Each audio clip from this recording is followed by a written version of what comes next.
NYC Fragrance family. Probably my most ambitious video to date. This video right here, 20 fragrances in my designer collection that can transition from summer to fall. So let's not get crazy with it. These are 20 that I have. They're not necessarily suggestions. I'm just sharing the 20 fragrances that I have. So this way, you see what I have as far as 20 fragrances that can be used in the summer, the fall, and even possibly the spring. Consider them 3 weather fragrances. Some may even be versatile enough to wear in the winter, but let's stick to summer, fall transition. So, the first one, we'll say at number 20. For argument's sake, we'll use numbers, right? Number 20, I have Calvin Klein Eternity EDP. Now the EDP was released last year. It's an upgraded version of the original EDT in my opinion. Stronger version, longer lasting, and I really enjoy the smell of Eternity and always have. So that's one fragrance that I find very versatile, maybe an all season fragrance, but definitely a summer to fall transition fragrance. The next one is number 19, Missoni Peron.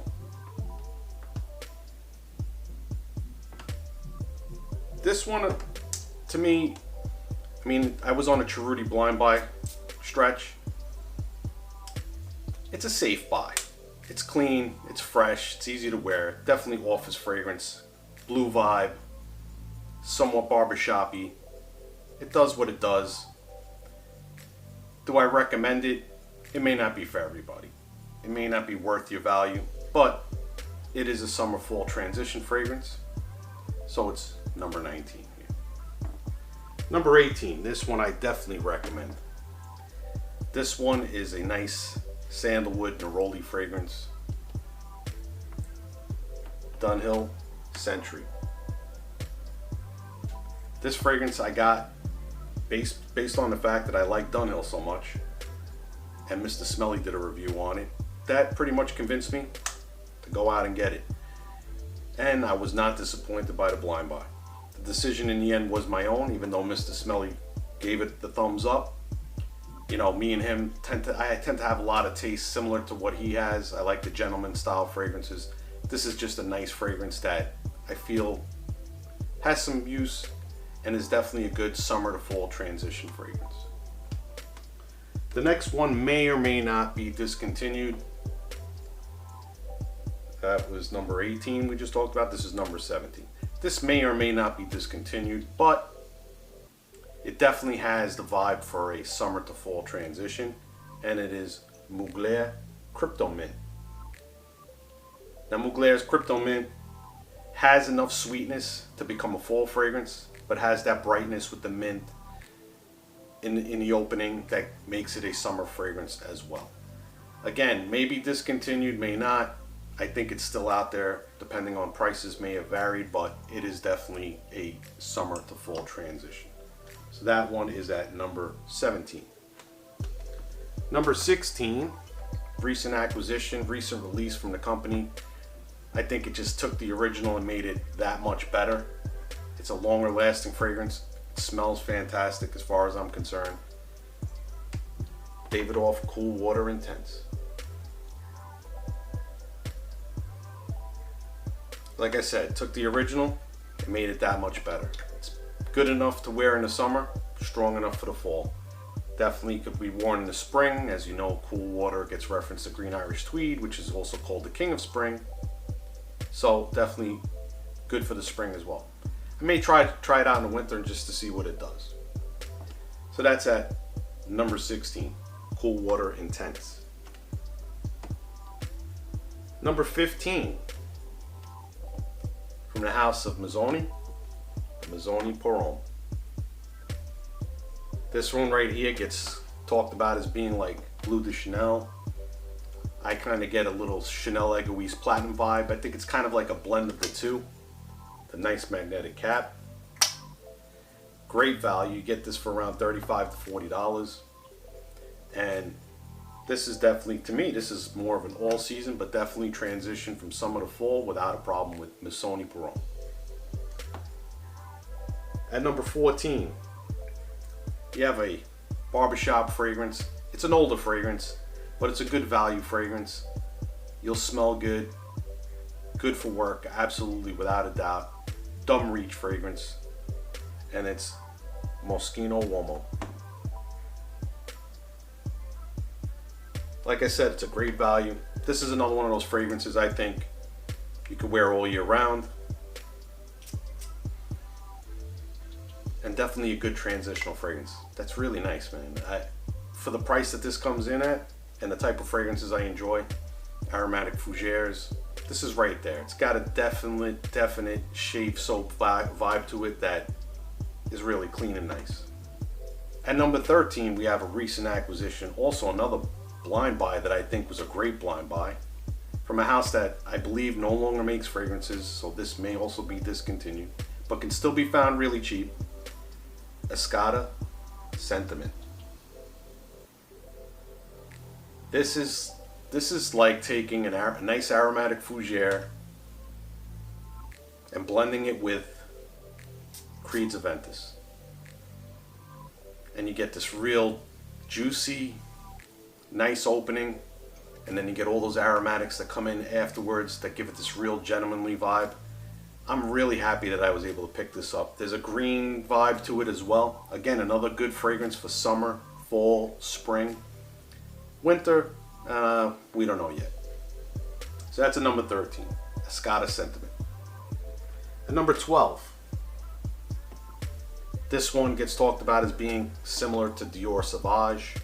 I think it does it a little bit differently, but there's days I like it and there's days I'm not crazy about it. It's one of those fragrances that wins me over sometimes and then loses me at other times. But nonetheless, it's gotten some good reviews and positive reviews, and it is Coach for Men.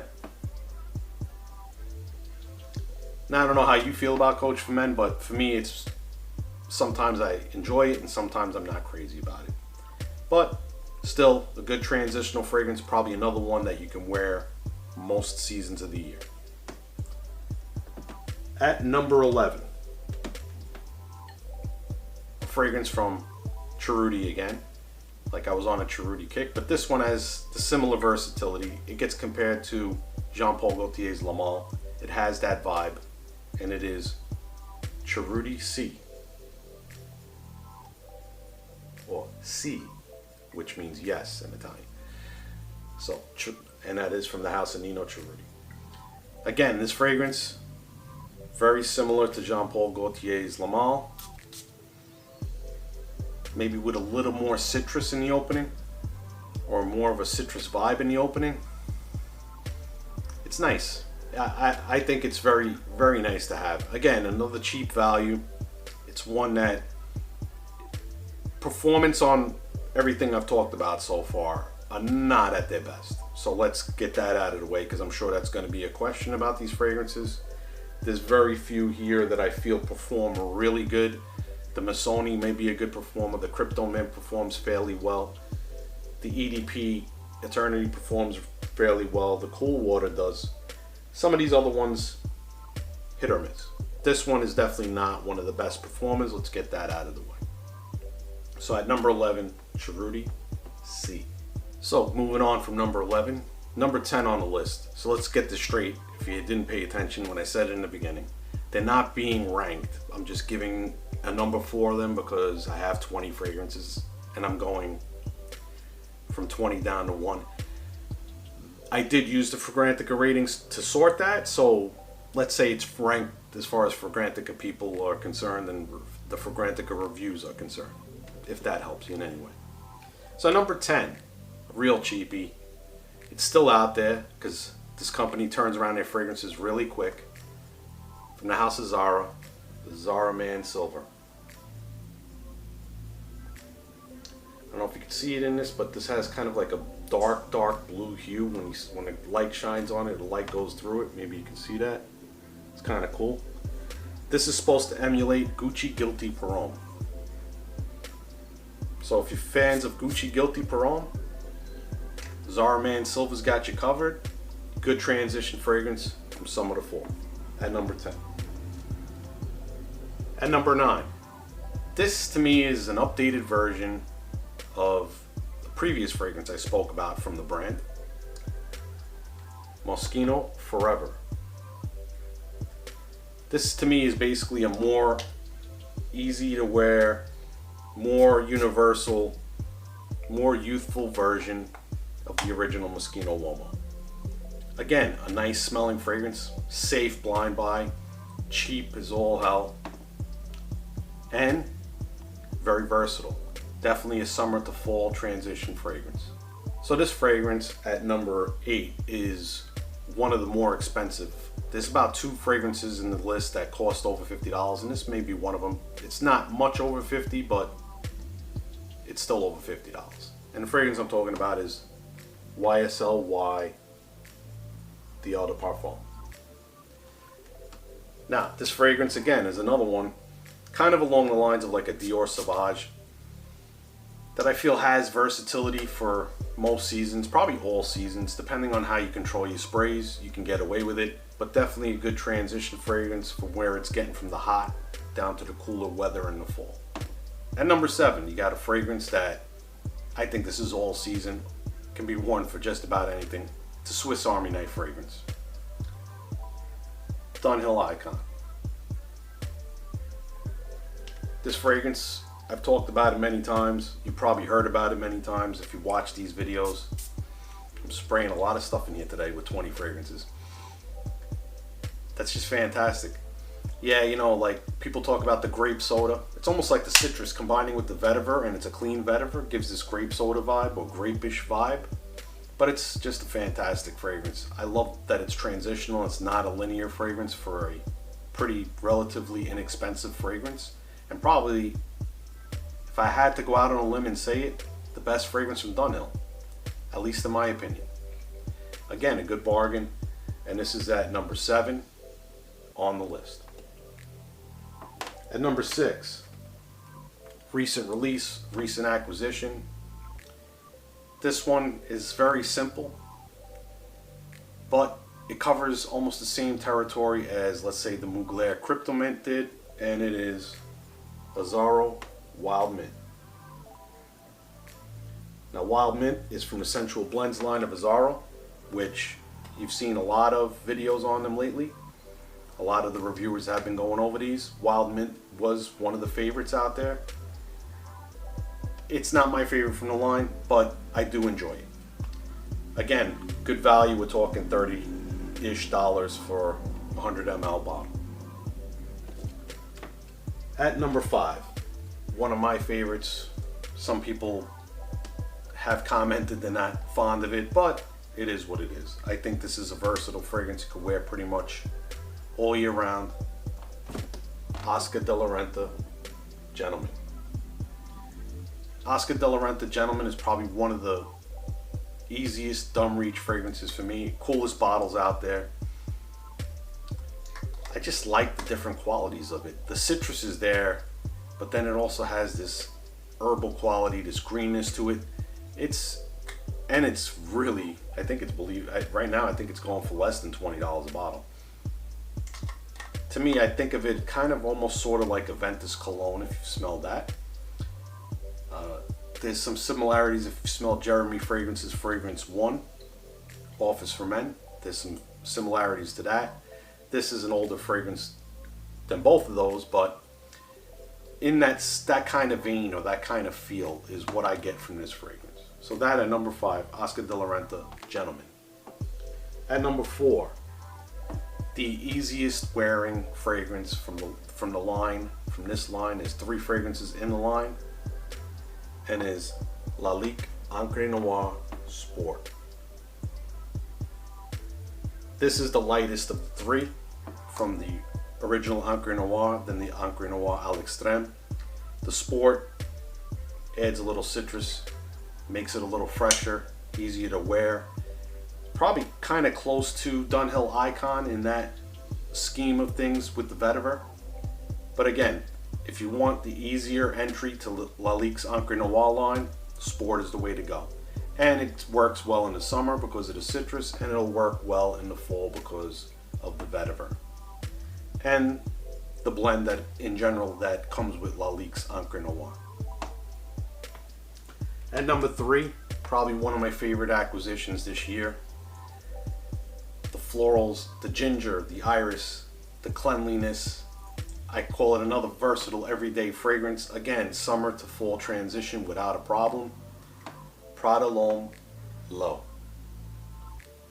The one with the blue back, in case you're looking. There are many, the bottles look the same on a lot of them. This one has the light blue back. That's Prada Lone Low. This fragrance is just fantastic.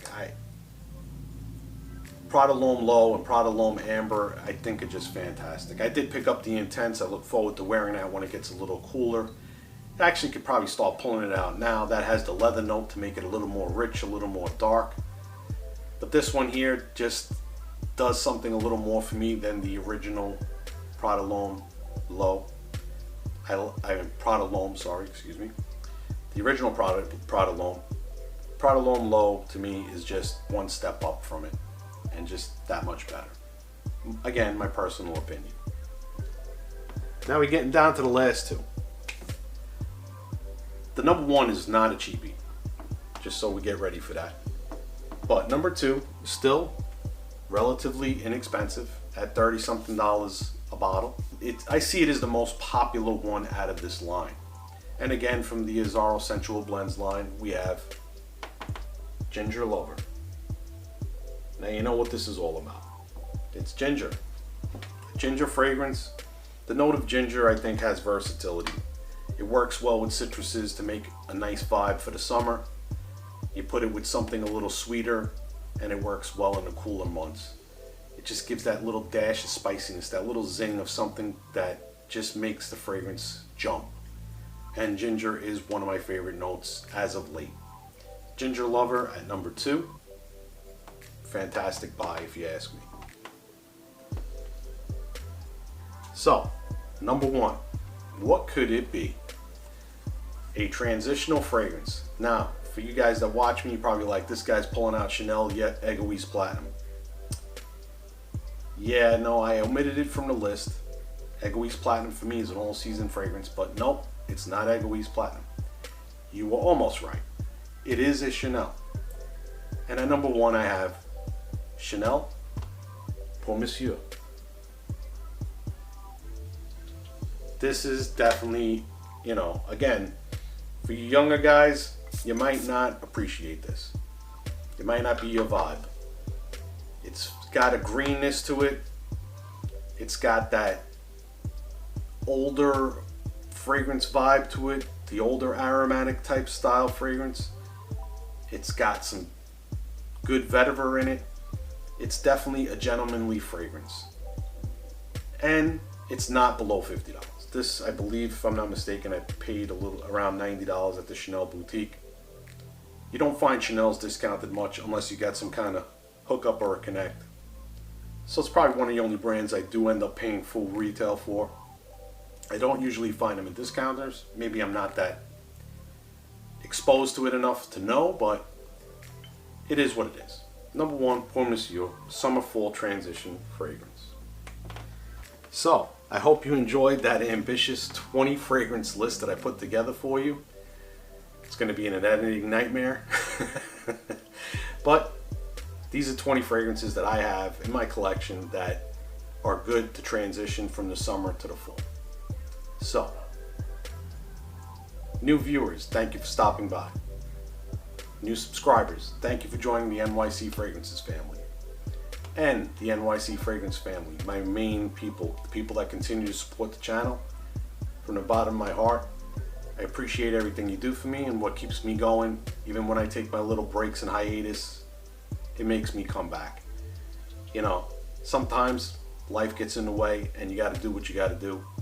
But I still have a passion and love for my fragrances, and I love to share them with you. So until the next time, remember, if you smell good, you feel good. Have a nice day.